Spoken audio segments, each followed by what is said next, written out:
A ja som túto výzvu o testovačke zobral úplne vážne, ale robím to viac menej s každou jednou nejakou novou boilies. Najprv si boilies vlastne keby otvorím, aby som zistil, že nejaká konzistencia.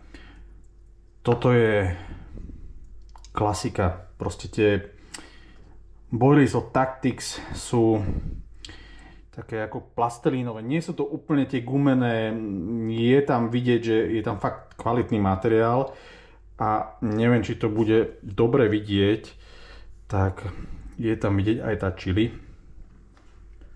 čo je super. Voňajú v podstate veľmi podobne ako tie Scopex Squid, na ktoré sme už všetci zvyknutí, super sa oddelujú, je paráda. Takže bude sa z toho dať robiť výborné PVAčko, čo ja teda určite do chladnej vody používam. No a samozrejme, že som aj ochutnal. Sú štiplavé, tá chuť mi išla tak dobrých 10 minút, takže áno, robím to aj ja.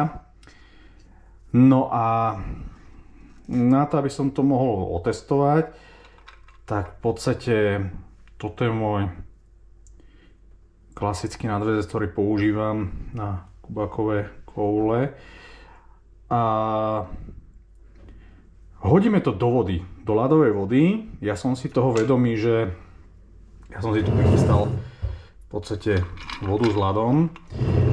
A som si úplne toho vedomý, že nikdy to nebude taká kvalita, ako je klasická nejaká vodná nádrž, rieka alebo jazero, ale minimálne na 24 hodín každú novú boilies ja hádžem do takéhoto provizorného akvária a sledujem, čo to robí pod vodou, potom si to viem predstaviť zhruba, ako to vyzerá na tom reálnom dne.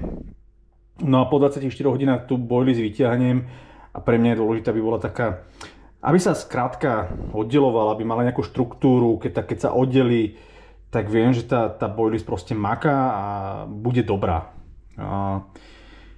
Za mňa, ak tieto boilies budú fungovať, zopakujem, že toto sú boilies, mali by byť na studenú vodu, čiže s prídavkom chili, sú fakt štiplavé.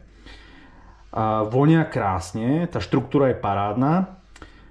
Ak toto dokáže Milans Tactics urobiť v obalovanej, tak to môže byť pecka. To môže byť celkom kľúčové, veľa ľudí hľadá také tzv. Celoročky a toto je kombinácia Scopex Squidu, štiplavého, určite s tým chlapci ešte vyhrajú, takže ideme to lupnúť zatiaľ do provizorného rybníku, no a o 2 týždne snáď už uvidíme aj teraz vody.